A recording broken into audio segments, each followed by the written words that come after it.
Now, high expectations here, obviously, 100%. because there's a lot of winning, and the nucleus of the team is very good. And that's why whenever you were potentially available, did you hear everything that was being said whenever you were potentially? Just from you. Oh, so you did hear it. Yeah. Okay. So let's address it. Hold on. All right. You can be a hater. No. And you can change. Carson. You can change. We can change your No, opinion. at the moment I was at, okay, Carson.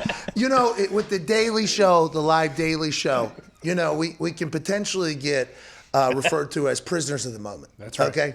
And at the moment, whenever you were allegedly going on to the trade block, at that same exact time, Matthew Stafford was available, Aaron Rodgers was also going to be traded. And at that point, since you did not come out and say, I am not telling Doug Peterson I hate him with my eyes and I hope he dies with my eyes, and there's this fractured beyond repair, this whole thing. I'm like, are we sure that just because Frank knows Carson, that they're going to be able to get Carson back to what he was at? So I want to let you know, when you probably did hear me say some things, that was at a much different time. You can backtrack a little. No, It's cool. We're here face to face. You can change. People change, all right? By the way, you are much bigger than I thought you were. That was one of the first things I said when you were much bigger than I thought you were going to be. And I'm happy to be at the state that I think all Colts fans are right now, where after hearing you speak yesterday, watched press conference, and my big thing was I thought you were potentially gone mentally. I thought you maybe lost the love for football, maybe lost the competitiveness. I thought you potentially checked out, which guys do, by the way. A lot of guys have.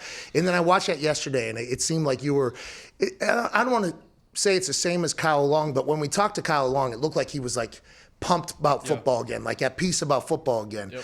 Watching you speak yesterday and everything, it was this guy seems to still have it. You never thought football isn't for me. There was never a thought where I don't like football anymore. I don't want to be in this bullshit league anymore with this business. There was never a thought like that. No, don't get me wrong. The way the season went, it was frustrating. And People have those moments. That's why I stepped away, and it almost rejuvenated me. It's almost like last year pissed me off so much. I want to come back in a different way and do everything I can until I'm no longer able. So do you know this offense already? Is this an offense that you have already run? Because everybody's like, Frank, Carson, they'll be able to just do the same. Is it the same offense here? I just was given the playbook yesterday, so I don't have it down yet. Oh my God, this guy. Carson, what are we doing? You might think I'm smart. I'm not that smart.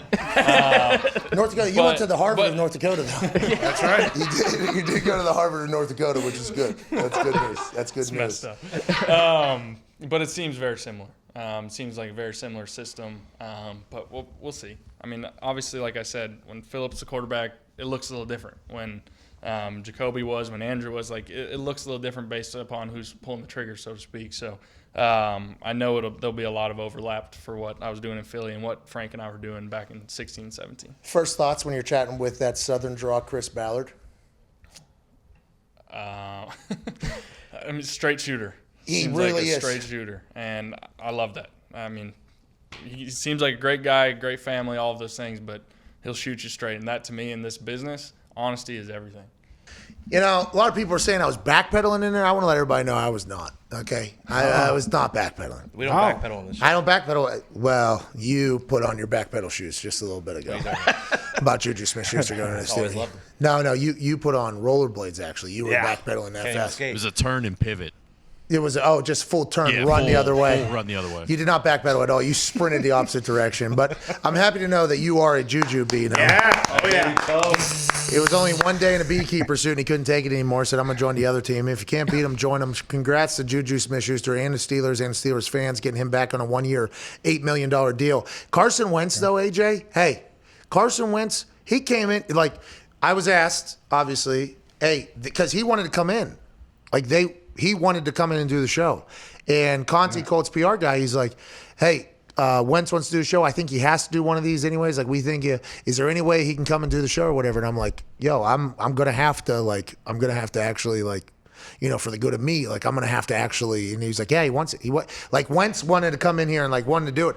I have a lot of respect for that, especially for a guy that does not like addressing a lot of things, which he alluded to in basically the whole conversation. I appreciated what he did coming in here.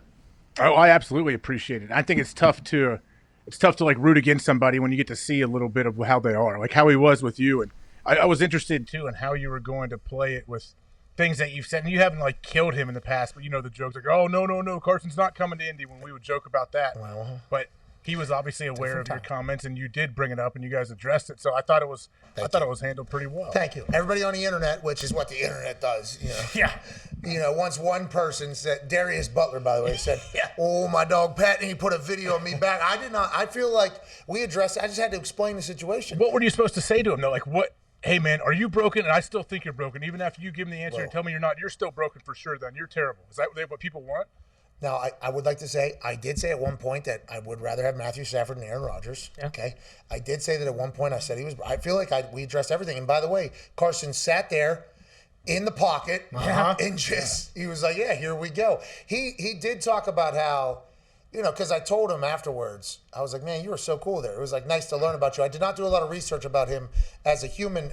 Because I feel like I would ask the questions that a lot of people would have then if I don't like. He's a cool guy. Like, hey, that guy was a really cool guy. Mm-hmm. And I was like, normally your name is just a headline. Your name is just a headline with something that's going on. And it was really cool to see him. I'm very thankful Carson Wentz did that. I hope he plays good so I can continue to be just super nice to the guy. Yeah, expectations are sky high for him, aren't they? Like, what do people around Indy, are people like, hey, this is our time. We have our window with this young team, like some of the young studs you have right now. Like, our window is now. We got to win it. And maybe that's why Chris Ballard isn't spending any money, so the expectation isn't that we win a Super Bowl. Ooh, smart. When I look at the team right now, I think, hey, this is a team. They got an offensive line. They got a great defense. Special teams is great.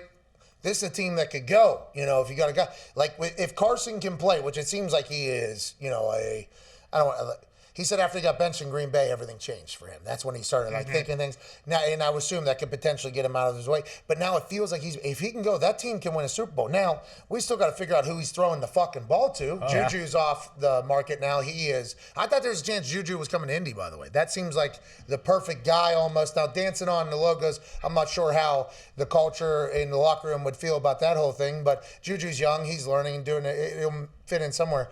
He turned down Chiefs, Ravens, Eagles to go back to the Steelers at a lower offer. I don't know what the Colts are going to do for Carson Wentz's, you know, opportunities or weapons or anything like that. But the thought that Juju was going to come to Indy was one that I had. He is not here. He's back in Pittsburgh. I don't know what they're going to do with that money.